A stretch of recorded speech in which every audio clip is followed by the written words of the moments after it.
자, 그 다음에 이제 문제는 항상 뭐냐면 현장에 존재한다는 얘기를 우리가 흔히 하잖아요. 그 현장이라는 것은 뭡니까? 보통 사람들이 매일매일 삶을 치열하게 살아가는 곳이에요. 장난으로 살아가는 곳이 아니지 치열하게 살아가는 곳이에요. 보통 사람들이 하루하루를 치열하게 살아가는 곳이죠. 현장의 실체예요. 근데 전문가들 현장 모르거든요. 저도 잘 모르지만은 현장 잘 모르거든요. 자, 제가 지난번에 이걸 소개를 했었죠. 최근의 상황을 좀 다시 한번 좀 여러분들이 반복적으로 좀 정확하게 설명드리기 위해서 이거 봐보세요. 우리나라 이제 지금 내수가 지금 거기에 직결선을 맞은 게 자영업으로 지금 상징되어지는 거고 뭐 중소기업도 마찬가지고요. 내수가 지금 붕괴됐잖아요. 이걸 보게 되면 21년부터 24년간 그러니까 21년이 문재인 정권이고 작년 건이 이제 사실상 윤석열 정권이 이제 막을 내린 연도별로 보게 되면 저거잖아요. 국내 소비 지출이 이 3년간 한 17% 정도가 올랐어요. 수치상으로는. 그러니까 여기엔 물가 상승률까지 올랐으니까 돈가치가 떨어진 거 17% 올라서 소비 지출이. 소비자 물가가 한 11.4% 올랐어요. 이 기간 동안에. 3년 동안에요. 근데 소모성 소비 지출이 14%, 필수 혹은 자녀에 대한 소비 지출이 22%가 증가했어요. 즉 소비 지출도 제가 늘 얘기하죠. 소모성 지출하고 필수 지출하고 차이가 있다. 사람들이 필수 지출이나 자녀를 위한 지출은 가능한 한 못 줄이거나 줄여도 최후에 줄인다 그러잖아요. 예? 먹고 입고 쓰는 이런 것부터 먼저 줄인다. 소모성 소비 지출부터 먼저 줄인다 그러잖아요. 소비자 물가보다 3년 평균은 더 높아요.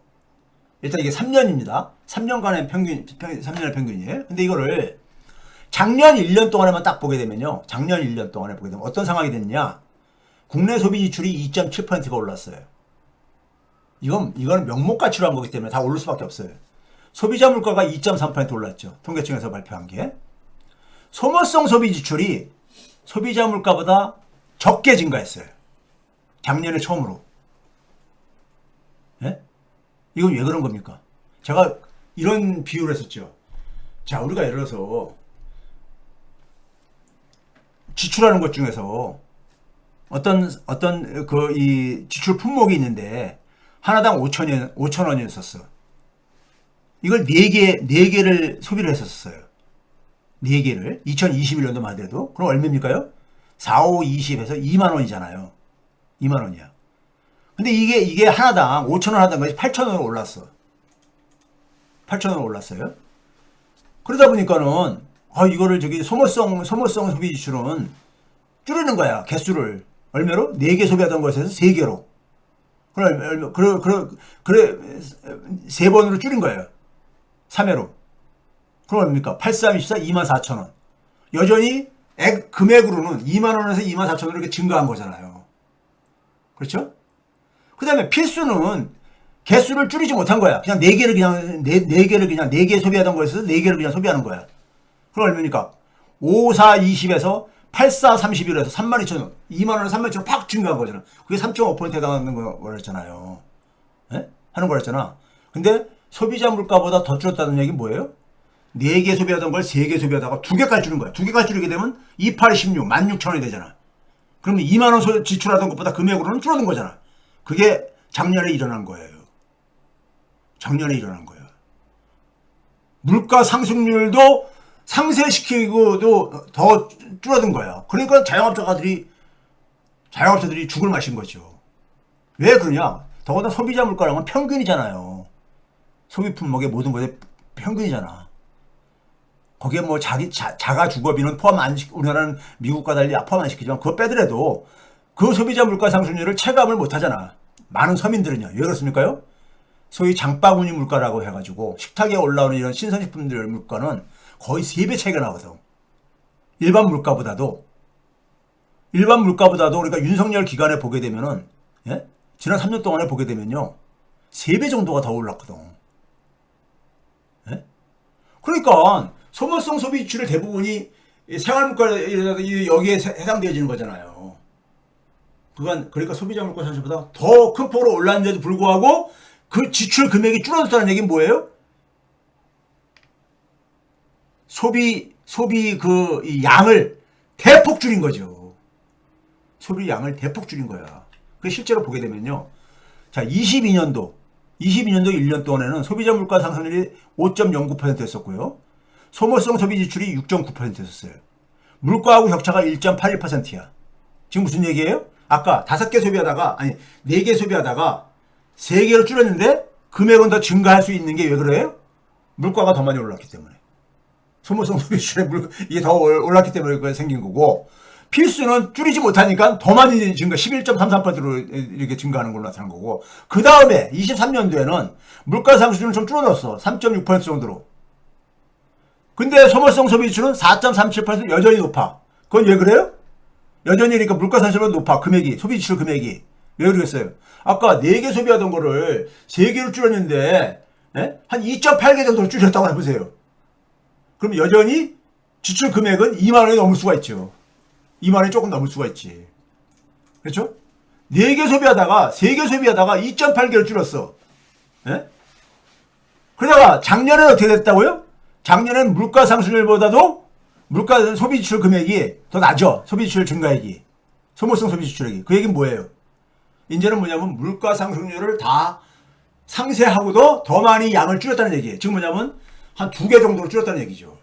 4개 소비하는 거를. 그러면 28이 16, 16,000원이 되는 거니까. 그러니까 갈수록 그러니까 소모성 소비 지출이 양을 줄이는 걸로 이렇게 대응을 하고 있는 거야, 지금요. 국민들이 대응을 하고 있는 거야. 거기다가 뭡니까요? 필수 자녀 소비 지출도 줄이고 있는 거야. 같이 이것처럼 빠르게 못 줄이지만은, 예? 이것도 좀 줄이고 있잖아, 이것도요. 여전히 물가 상승률보다 높지만은, 예? 그래서 최근에 보게 되면 자녀 교육비도 줄였다, 뭐 이런 얘기가 나오는 거잖아요. 자녀 교육비 지출, 카드 지출도 줄였다, 뭐 이런 얘기가 나오는 게, 기사가 나오는 게, 예? 그러면은, 이게 지금 현실이야. 이게 현장의 저거라고. 한국은행 통계 자료로 해석을 하더라도 이렇다는 얘기예요. 그러면은 현장을 안 나간다 하더라도 이것만 보고선도 경제 대책은 뭐가 나와야 되겠습니까? 경제 대책은 뭐가 나와야 되겠어요? 지금 이렇게 소모성 소비 지출 대부분이 이게 자영업자들의 이 영역이에요. 자영업자들의 저거라고. 사람들이 자영업자들의 그 영업소를 안 가는 거야. 안 가는 거예요. 그러니까 쉽게 얘기해서. 소비를 안 하는 거야. 그러니까요. 줄이는 거야, 계속해서. 문제는 지난 3년 동안에 계속해서 이렇게 지금 줄이고 있다는 거잖아. 그러니까, 소득은 막 올랐다고 막 이제, 정부에서 이렇게 뭐 얘기를 하고 앉아있는데. 근데 이렇게 하고 있다고. 왜 그런 거예요?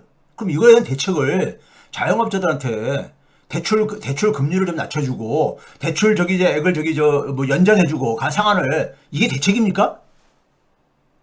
이런 원인이 이거야. 의사가 이렇게 봤을 때 이런 걸 다 진단했어. 그러면 이거, 경제학자 아니라도 일반 사람들 볼 때는 뭐가 대책이겠어요? 사람들이 소비를 하게 해줘야 되잖아. 근데 소비를 왜 못해? 소득이 줄어. 소득이 지금 쓸 돈이 없고, 불안한 거야, 지금. 플러스 불안한 거야. 그렇잖아요. 이게 지금 24년도까지니까 계엄 사태 영향은 거의 없었던 저기 영향이 크지 않을 때야. 문제는 작년도까지니까요. 예? 여기에 대한 대책을 지금 장사가 안 되는 거잖아, 지금요. 사람들이 그러니까 소비를 안 하는 거야. 소비 절대적인 양을 줄이고 있는 거라고, 지금. 이게 통계 수치로 확인되어지잖아요. 이거 해석을 못해? 그게 무슨 전문가야? 전문가 아니라도 그걸 알 수 있는 거잖아요. 경제 정책이 그럼 여기에 맞춰서 나와야 될 게 아닙니까? 이게 뭐냐면은, 이게 계속 악순환 가다 보면 사람들이 자신감을 잃어. 자신감을 잃고 사람들은 뭐냐면은, 이게 잠깐만 이제 뭐냐면, 비관적으로 잠깐만 사고가 바뀌어요. 경제는 심리라는 말이 있잖아요. 그걸 차단시켜줘야 된다고. 차단시켜주는 거야. 근데 그 차단을 시키는데 무슨 뭐 거기에 포퓰리즘이니 뭐니 뭐 이런 얘기는 다 웃기는 얘기인 거야. 이거 먼저 차단시켜야지. 예? 참 진짜. 이게 이렇게 어려운 얘기입니까? 자, 실질 소비 지출이 지난 4개년 동안 쭉 보게 되면 22년 동안 쭉 올랐다가 22년 이후부터 쭉 줄어들고 있잖아요. 아니 저기 이 소모성 소비 지출이 이렇게 저거되고 있잖아. 그렇죠? 필수 자녀 소비 지출은 이렇게 그나마 이렇게 오름세를 유지하고 있는데 전체 금액은 예? 소모성 소비 지출은 22년부터 이후부터 이렇게 줄어들고 있잖아. 많이 줄어들고 있잖아. 예? 자영업자 1인당 이거 보면요 끔찍해요. 자영업자 1인당이요. 지역별로 개인 그 지역에 있는 개인들의 소비 지출액 이 얼마가 변했느냐. 2016년부터 21년도까지는 이게 단위가 1,000원이기 때문에요. 이 수치를 잘 해석해야 돼요. 20.4는 뭐냐? 24,400원이라는 광주 24,400원. 2016년부터 21년 5년 사이에 문재인 정권 때 광주는 그러니까 1인당 그 지역에 있는 개인들이 24,000원어치 더 소비했다는 얘기예요. 이거 끔찍한 거 아닙니까? 제주도는 6,400원이 줄어든 거고요. 부산은 1,400원이 줄어든 거고. 예? 자, 그런데 이게 최근 윤석열 정권에서도 봐보세요. 예? 울산, 제주가 조금 이게 제주 같은 경우는 외지 사람들도 많이 가니까 이제 가는 거고. 예? 이게 코로나 이유가 됐으니까 이게 된 거예요. 코로나 이유가 됐으니까. 근데 이거 봐보세요. 1인당 개인 실질 소비 지출이 대부분이 보게 되면은 부산 무슨 10,000원 이하야 다. 예? 10,000원 이하. 서울만 해도 3,200원 줄어든 거고 인천도 3,800원 줄어든 거야. 늘어도 시원찮은데 줄어드는 거야. 그러니까 소비 지출액이 자영업자 1인당 소비 지출액이요. 국민이 고통스러운 이유는 뭐냐면요. 여기에 이제 비소비 지출까지 포함하면은 비소비 지출이라는 게 뭐예요? 세금 내거나 사회보장성 기금 이런 거 내는 것 있잖아요. 예? 이자 내거나 뭐 이런 것들 지출을 해야 되니까. 그러니까 개인 소득 대비해서 개인 소비 지출의 비중을 보게 되면요. 2023년도에는 90%를 넘었어. 예? 그럼 여기에서 뭐냐면은 이 비소비 지출까지 포함하게 되면은 거의 소득을 다 지출을 해야 되는 거야. 그러니까 여력이 없는 거야. 소비를 할 여력이 없는 거야. 실질적으로 보게 되면요. 2023년도에 확 증가하잖아. 네? 증가하잖아요. 90%를 넘어서 버리면서요. 이게 박근혜 때도 이게 상당히 그랬었어요. 그래서 제가 그랬잖아요. 박근혜 때 2016년도에 최순실 사태 없어서도 정권 연장 못했었다. 그러니까 그 얘기인데 이게 윤석열 때 8년 만에 또다시 그게 반복된 이유가 윤석열이 비상기금 사태 없었어도요. 국민의힘 정권 재연장 못합니다. 못할 겁니다. 자, 이게 보게 되면요. 소득 대비 소비 지출 비중을 봐보세요. 지역별로요. 지난번에 지역별 소득을 보여줬잖아요. 개인 소득을요. 소비 지출 비중을 봐보세요. 부산은 소득 대비 개인들이 소비 지출이요. 96%야. 여기에 그러니까는 이자 갖고 뭐 이런 거 빼고야 이게요. 소비 지출만이니까. 예? 그러니까 쓸 돈이 없는 거야. 그러니까 부산에 자영업자들 폐업 많이 증가하는 이유가 그래서 거예요. 경남도 마찬가지고. 예? 전국이 그러니까 90%가 넘어. 전국 평균이. 제일 낮은 데가 저 80한 3% 정도 되는 저기 울산, 전남 이런 데고요. 예? 그러니까 사람들이 그러니까는 더 쓰고 싶어도 쓸 돈이 별로 없는 거야. 통계 수치가 그런데 보여주잖아요. 통계 수치가요. 에? 아니 쓸 돈이 있어야지 소비를 할 게 아닙니까? 빚내서 소비할 수는 없잖아. 근데 뭐냐면은요. 이게 순서가 소득 증가율과 절대 수준이 낮을수록 압박이 증가할 수밖에 없는 거죠. 그러니까요. 자, 이거 봐보세요. 21년부터 23년 사이에 개인 소득의 변화율하고 자영업자 자영업의 폐업률이 그러니까는 큰 지역이 대개가 어떤 지역이냐면요.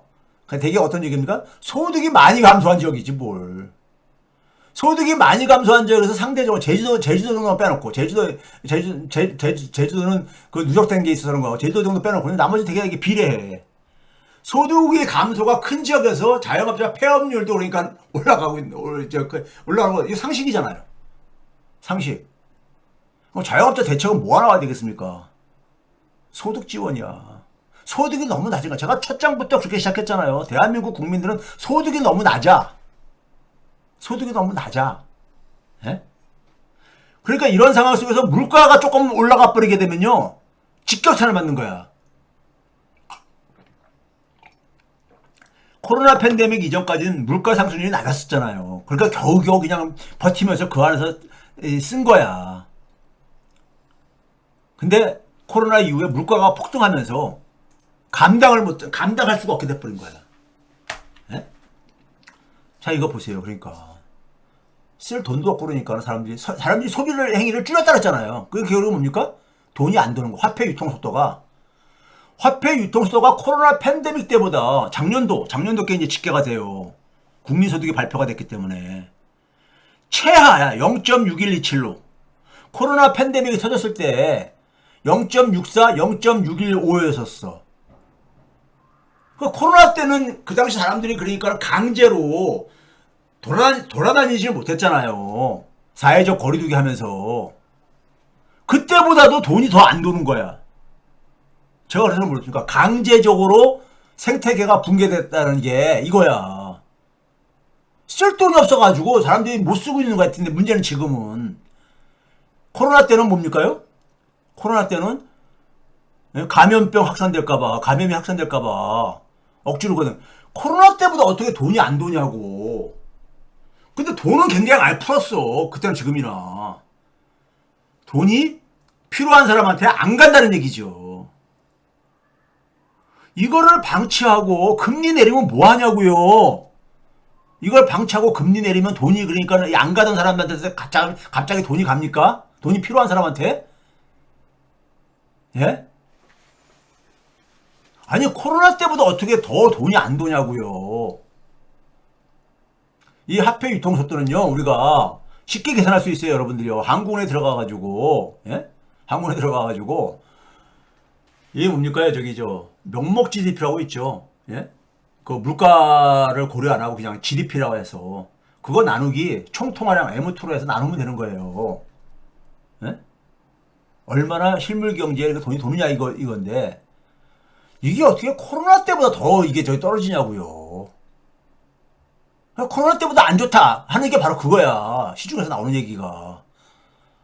그 현장에 있는 사람, 현장에서 하루하루 힘들게 살아가는 사람들은 지금 지금 상황을 지금 정확하게 지금 전달을 하고 있는 거야. 근데 전문가라는 사람들이, 정책 당국자들이 뻘짓을 하고 앉아있는 거예요.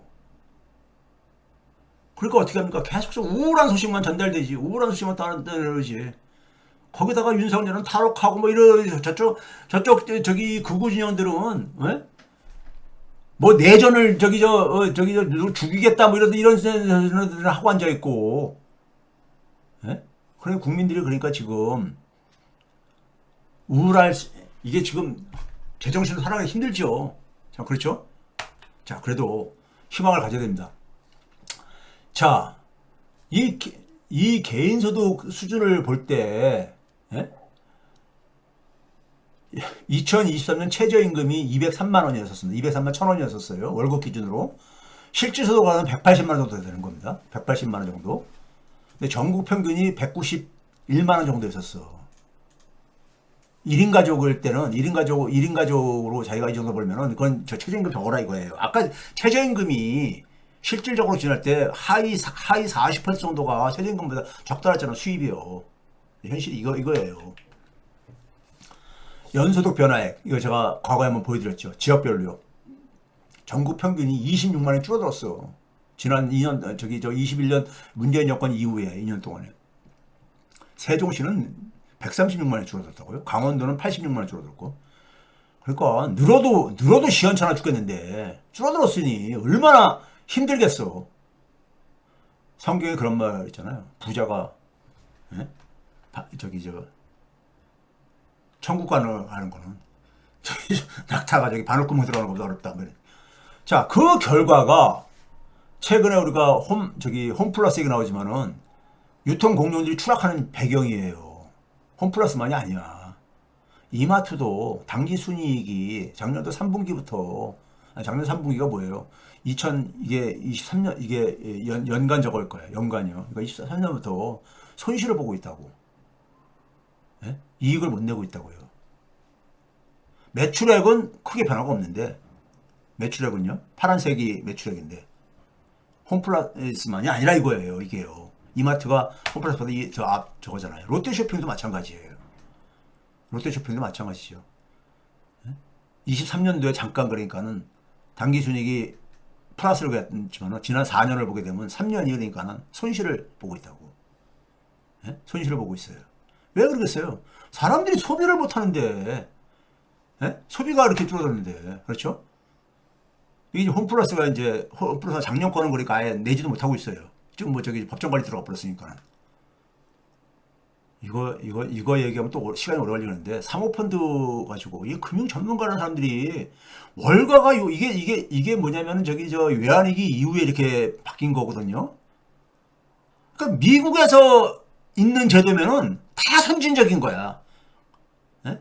아니 근데 그거를 외환위기 때가 뭡니까요? 소위 말해서 우리가 달러를 못 갚으니까는 그 달러를 새 빚을 빌려준 거잖아요. 그게 IMF 그게 소위 말해서 구제금융이잖아요. 구제금이 별게 아니라 그거 빌려주면서 여러 조건을 내세웠는데 그 내세운 조건 중에 자본시장 개방해라. 에? 월가처럼 저기 똑같이 저기 저 개방해라 수준에 맞춰서 에? 그랬잖아요. 그게 있잖아요. 월가한테 불리하면 그거 왜 개방하라 그러겠어? 예? 대한민국은 그 전에는 왜 개방을 안 했겠어요? 근데 그거를 우리나라의 금융 전문가 사람들이 미국에서 배운 게 미국 저거를 배웠으니까는 미국 월가의 저 내용을 배웠으니까 그거 하는 게 우리나라 선진화하는 거라고 이게 그러니까 지식이라는 것이 이런 수준인 겁니다. 이런 수준인 거야. 사모펀드 이거 이번에 그 언론들에서도 표현을 있잖아요. 표현을 얘들이 옛날에 그게 한번 있었었죠. 10년대로 기억하는데 LIG가 그러니까는 CP 발행해가지고 ABCP 발행해가지고 저기 저 부도날 기업을 이 단기 차입을 해가지고 피해자들한테 엄청나게 피해 입힌 거 있었잖아요. 그때 동양집권한테 저기 해가지고 어딘가 해가지고요. 그렇죠? 제가 이제 기억이 정확한지 모르겠습니다. 근데 이번에 이것도 똑같은 거예요. 본인들은 아니라고 하지 당연히. 본인들은 그러니까 무슨 뭐 신용등급 떨어질지 모르겠 웃기는 소리 안 됐어요. 안에서 경영하는 사람들이 자기네 아니 지금 지난 4년 전부터 계속 영업이익이 영업 손실을 보고 앉아 있었는데 상황이 어떤지를 왜 몰라. 예? 근데 이거를 이제 그러니까는 요새 언론들에서 보게 되면은 그 ABSTB 해가지고 그래가지고 그걸 뭐 저기 저 전자사채인가 뭐 전자단기사채 뭐 이렇게 하잖아요. 예? 전자거래로 간다 해가지고 그거의 핵심은 있잖아요. AB에 있습니다. 어셋백트죠. 자산 유동화. 자산을 담보로 해가지고 돈을 차입하는 거예요. 그러니까 과거에 그랬던 ABCP나 비슷한 거야. 예? CP는 그러니까 우리가 그냥 실물로 이렇게 발행해서 자금을 조달하는 거라면 이건 그냥 그러니까 이 상황에서 그러니까 차입을 하는 거고 내용은 거의 똑같아요. 내용은 똑같은 거야. 예? 근데 그게 문제는 뭐냐면 그걸 상환할 능력도 안 되면서 그냥 돈 그냥 일단 저기 땡겨 쓴 거야. 그거 그다음에 이제 팔아먹은 거고 그 CP 팔아먹은 거고 CP예요. CP 일종의. 예? 끝에 이제 거기다 본드로 채권이라고 표현을 하든 뭐든 똑같은 건데 이건 사기예요. 사기. 예? 그리고 MBK 회장은 지금 미국 시민권자니까 미국에 가가지고 전화질을 하고 있겠죠. 자, 이게 그다음에 이제 롯데가 사업 구조가 롯데가 이렇게 된 건 사실 우리가 몇 년 전부터 이게 보였었어요. 제가 롯데도 한번 다뤘었잖아요. 예? 그다음에 핵심은 이겁니다. 대한민국의 대표 산업들이 지금 오늘 이제 얘기하려고 하는 건요. 대기업들이 지금 상황이 굉장히 안 좋습니다. 여러분들. 대기업들이요.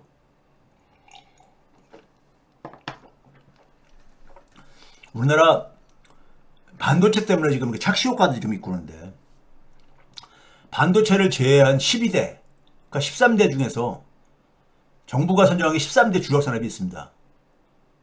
예? 반도체, 자동차, 뭐 그다음에 석유화학, 기계, 조선, 뭐 등등 자동차 부품 등등 쭉 해가지고 자, 여기 컴퓨터까지 해가지고 13대 주력 산업이 있어요. 그 주력 산업의 대부분을 우리나라 대기업들이 담당하는 이 사업들이에요. 그 13대 산업들이 우리나라 수출의 거의 4분의 3 이상을 차지하고 있고요. 이 12대 주력 산업에서도 대표 기업들이 있을 거냐? 선수들이요. 대표 기업들의 영업이익을 제가 계산해 봤어요. 영업이익을. 21년도에 영업이익이 한 102조 원이었었는데 작년에 좀 회복됐다고 하는데도 불구하고 90조 원이 안 돼요. 이게 물가 상승률은 이게 고려하지 않은 거야. 돈가치는 떨어졌잖아. 지난 3년 동안에 이 두 자릿수로 물가가 올랐으니까요. 똑같은 100조래도 돈을 못 번 거잖아요. 물가 상승률만큼은 더 벌어야 될 게 아닙니까? 적어도. 그렇죠? 자, 이게 그거예요. 예를 들어서 반도체 같은 경우 삼성전자, SK 뭐 이런 거 쭉 해가지고 이게 반도체가 포함한 거네. 포함한 거고요. 화폐 가치, 그러니까 물가 상승을 고려하게 되면 더 많이 차이가 벌어지죠. 101조에서 한 78조까지 이렇게. 그러니까 돈을 못 벌어. 23년도에 쫙 찌그러든 이유는 뭐냐면 반도체가 그 당시에 막 손실을 보고 그랬잖아요. 삼성전자, SK 하이닉스가. 그래서 그런 겁니다. 반도체가 이렇게 박살나면은 이렇게 쭉 줄어들어요. 근데 반도체 작년에 회복됐다고 하는데도 21년도 수준이 얼마나 차이가 나요. 우리나라 대표 선수들이 지금 이래요. 대표 선수들이. 여러분들, 예? 중소기업하고 자영업만이 지금 아니야. 자, 여기서 오늘 제가 새로 보여주는 통계입니다. 우리가 GDP라는 게 있잖아요. 국민소득이요. 거기에서 기업이 기여하는 것, 개인이 기여하는 부가가치가 있고, 법인이 기여하는 부가가치가 있고, 정부가 가는 게 있고 그러잖아요. 근데 양대 주축은 가게하고 기업이잖아요. 개인하고 기업이잖아요. 기업들이 GDP에 기여하는 게 영업이익이라는 개념입니다. 영업이익과는 약간 조금 틀린데, 영업이익 거의 비슷하게 보면 돼요. 이게 GDP는 우리가 실질 단위로 보니까, 실질 단위로 그러니까요. 예? 실질 GDP 성장률을 얘기할 때는 이게 보시게 되면요. 2017년도에 정점을 찍었었습니다. 그러니까 2000년도보다도 한 2배 정도 가깝게 17년 동안에 이렇게 증가하다가 2017년도 이후 봐보세요. 계속 하락하고 있잖아. 하락이 지난 21년 이후만이 아니에요. 기업들은 이미 뭐냐면은 한 7년 전부터 줄어들기 시작했어. 기업들이 경제 성장에 기여를 못하고 있다니까요. 기업들이 돈을 못 버는 거예요. 쉽게 얘기해서 이게 문제는 2017년 이후부터 그렇게 됐다니까요. 그러니까 문재인 정권 때까지 포함해서인 거야 이게. 여러분 이거를 여러분들 직시해야 됩니다. 우리나라 기업의 경쟁력이 이렇게 돼버렸어요. 이건 줄어들기 쉽지 않은 거야 원래가. 근데 지금 7년 동안에 계속 찌어들고 있잖아요. 이거 봐보세요. 이 오렌지 색깔은 GDP의 변화예요. 2000년을 100으로 놓고 지수화시킨 겁니다. 한 2.25배가 증가한 거야. 지난 한 25년 동안에. 근데 기업의 GDP에서 기업이 기여도가 있을 게 아닙니까? 기업의 기여도가 저기 한 2017년도까지 비슷하게 갔어. 어쨌든 간에. 물론 금융위기 이후부터 이게 좀 삐끄덕거리기 시작했습니다. 산의 밑에 있잖아. 그러다가 2017년 이후부터 GDP는 증가해 가는데 기업이 찌그러들고 있잖아요. 역할이. 즉 대한민국은 기업의 역동성이 사라진 지 오래됐어요. 이미요. 사라진 지 오래됐다고. 153.9면 언제 정도인지 아세요? 여기 쭉 옆에서 맞춰보세요. 어디 정도인가. 2010년 금융위기 바로 직후에 잠깐 회복됐었던 2010년도 정도 수준이야. 잃어버린 15년이 지금 진행되고 있는 거예요. 사실상이요. 기업이 돈을 못 벌고 있다니까. 전체적으로 보게 되면요. 그 GDP 증가율이 계속 낮아지는 이유 중에 가장 핵심적인 게 기업에 있어. 우리나라는. 기업에 있어. 기업이 돈을 못 벌어. 기업이 가치를 못 만들어내. 기업의 부가가치 기업은 봐보세요. 2년 전에 비해가지고 21년도에 비해서 10% 이상이나 감소했어. 실제 보게 되면요. 우리나라 한 2,400조 막 이렇게 2,400, 500조 되잖아요. 전체 GDP가요. 기업이 그중에서 한 500조로 가는 거야. 자, 제가 이것도 여러 번 얘기했죠. 반도체를 제외하고 수출액을 보게 되면요. 작년에 역대 최대라고 하는 작년에 5,417억 달러입니다. 수출액이 5,417억 달러예요. 그런데 22년도에 5,544억 달러 했지만은 2011년도에 5천억 달러를 넘어섰습니다. 그 이후에 쭉 봐보세요. 그 이후에 보시라고. 크게 증가를 했나? 그렇죠? 그러니까 이게 지금 어제 오늘 얘기가 아니라니까는 대한민국의 산업이 기업이 역동성이 사라져버렸어요. 우리나라의 대표 지금 산업이 뭡니까? 반도체하고 자동차로잖아요. 반도체 자동차가 제일 수출 많이 하는 저 양대 산업이잖아요. 그런데 어떻습니까요? 반도체 툭 하면 그냥 곤두박질 치고 맨날 엔비디아만 쳐다보고 이런 식이잖아. 자동차 어떻습니까? 자동차 부품 회사는 수출 안 증가하잖아. 생태계가 모두 그러니까는 없는 산업들이야. 그러니까 자기 혼자 자기 혼자 자립할 수 없는 산업들이야. 자기 혼자 살 수 없는 산업들이라고. 그 산업이 이게 박정희 시스템의 저거예요. 박정희 시스템의 실체는 여기에 있는 겁니다. 근데 아까 이제 한 분이 불황의 흑자를 그랬었는데 그 얘기의 본질이 그거죠. 아까 댓글 보니까 무슨 얘기냐면은 교수님이 불황의 흑자를 얘기를 했는데 22년하고 작년도 거하고 뭐 1월달부터 9월달 뭐 아니면 이렇게 하여튼 여러 번 얘기했죠. 이 방송에서도 여러 번 얘기를 했어요. 여러 번 얘기했는데 근데 그 불황의 흑자라는 것은 수출도 줄어들었고 수입은 더 많이 줄어들어가지고 흑자가 됐다 이거잖아요. 이 얘기잖아. 쉽게 얘기하면요. 근데 수입액이 줄어든 이유가 2022년 우크라이나 전쟁 전후부터 해가지고 유가가 크게 올라갔다가 작년도 이후에 많이 유가가 회복이 됐대. 유가가 그러니까 많이 떨어지면서 지금은 70달러 밑으로까지 이렇게 내려가고 그랬잖아요. 최근에. 그렇죠? 내려가면서 원유 수입액이 많이 줄어들어가지고 생긴 거 아니냐. 이 얘기잖아. 그냥 쉽게 얘기하면요. 더 넓게 보게 되면 에너지 수입액이, 에너지라는 것은 뭐 원유만 있는 게 아니라 석탄도 있고 뭐 여러 가지도 있는 거니까요. 그런데 이거 수치 쉽게 확인할 수 있어요. 산자부에서 매달 그거 발표하잖아요.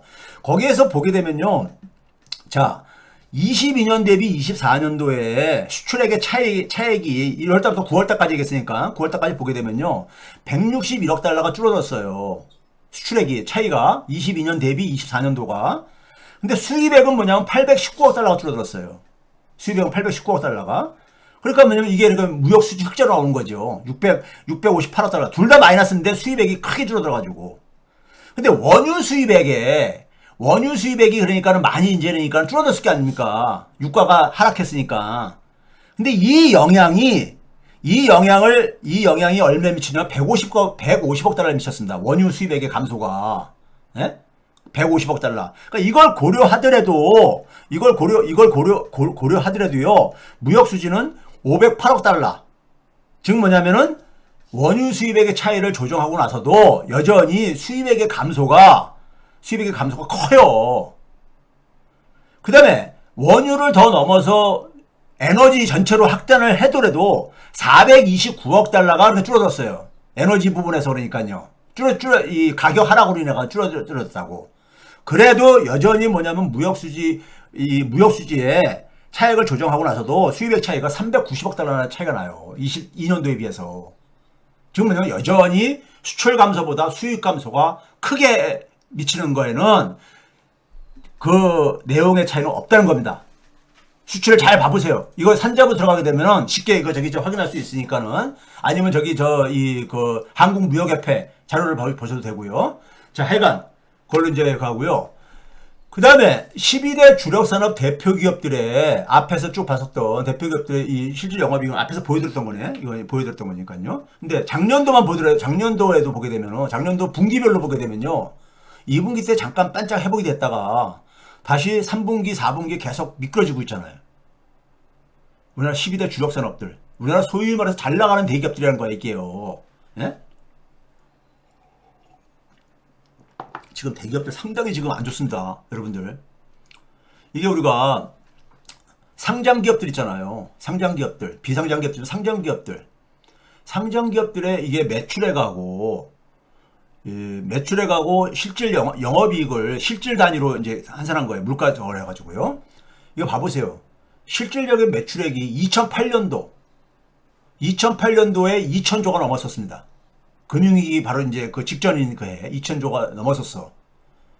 그런데 2023년, 아직 2024년도는 아직 주주총회가 다 안 끝났기 때문에 발표가 아직 정리가 안 됐고요. 2023년도에 2,500조 정도 됐었습니다. 근데 이게 2022년도에 정점을 찍고 나서 이렇게 됐는데 문제는 뭐냐면요. 이거 봐보세요. 영업이익이 111조였었어. 2023년도에. 그러니까 2008년 이후에 그러니까는 매출액이 그렇게 크게 안 증가했어. 이거 쭉 봐보세요. 거의 막대기 그래프가, 파란색 막대기 그래프가 거의 그러니까 평행하다가 2021년도부터 좀 이렇게 증가했다가 다시 떨어지고 있잖아요. 떨어지고 있는데 한 2,000조 넘은 게. 근데 뭐냐면 영업이익은 2010년도가 125조였었어. 그리고 2018년도에는 164조였었고. 근데 2023년도에 111조뿐이 안 돼. 111조뿐이 안 돼요. 그러니까 매출도 그렇게 크게 성장을 못하고 있고, 저희 소위 말해 성장도 그러니까 거의 제대로 못하고 있고, 수익성은 오히려 그러니까 쪼그들고 앉았다는 거예요. 쪼그들고 있는 거예요. 최근에 대표적인 게 조선 분야 아닙니까? 조선이 크게 회복됐다고 하는데 2011년도보다 엄청 줄어들었어. 예? 우리나라 이 주력 산업의 대기업들의 현실이 이렇습니다. 현실이 이래. 예? 자, 조선업 같은 경우도 그하다는 게 바로 그거야. 뭐 호황이 다르는데 이게 그러니까 외국인 노동자에 의존하고 있잖아요. 예? 외국인 노동자들한테. 국내 노동자들은 다 떠나고 안 돌아오고 있고.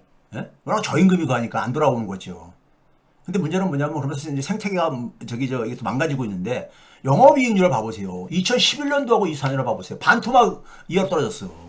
조선 3사의 영업이익률이. 예? 그러니까 우리가 LNG 부가가치가 높은 걸 한다는데 어떻게 영업이익률은 더 떨어지냐고. 이건 뭐예요? 우리가 그 LNG 같은 경우도 프랑스에다가 그러니까 로열티로 많이 돈 벌어서 거기다 갖다 바치는 이런 구조 아닙니까? 솔직히 말해서. 예? 그러니까는 자, 이게 지금 그러니까 우리나라 대기업들이 지금 이런 상황이에요. 대기업들이 GDP 성장에 기여도 못하고 있고 자신들이 그러니까 돈을 못 벌고 있다는 것이고, 그다음에 이제 금융권들을 그 결과가 금융권에 당연히 영향을 미치겠죠. 금융권에. 근데 제가 오늘 금융권을 소개하는 건 여러분들 뭐 뉴스 통해서도 가끔 들으셨겠지만은 끔찍한 거는요. 올해 들어와서 상황이 아주 급격하게 지금 발전하고 있다는 겁니다. 지금 은행, 시중은행, 저축은행, 생명보험, 카드사 이런 데에 이제 그러니까 연체액이 2021년도만 해도 10조 안 됐었어요. 그다음에 이게 지금 한 24조까지 올해 2월달 거는 아직 집계가 안 되고 1월 달에 집계된 게 24조 원 정도. 이게 금융감독원자료입니다. 24조 원 정도로 했는데 문제는 작년 말 12월 달에 이게 20조 6천억 원이었었어요. 그러니까 1년 동안에 작년 1년 동안에 연체액 증가가 한 22%였었어요. 22%가 증가했는데 올해 들어서 한 달 만에 연으로 환산하게 되면 466%가 증가한 거야. 연체액이. 이거 맨 오른쪽에는 한 달 동안에 증가한 겁니다. 3조 2천억 원이 증가했잖아. 작년 1년 동안에 증가한 것이 한 3조 한 7천억 원 증가했었는데 이거를 한 달 만에 그러니까 굉장히 빠르게 증가하고 있는 거죠. 굉장히 빠르게 증가하고 있는 거죠. 연체액이요. 올해 들어와가지고. 그래서 제가 굉장히 위기를 느낀다고 하는 게 바로 이제 이 얘기입니다.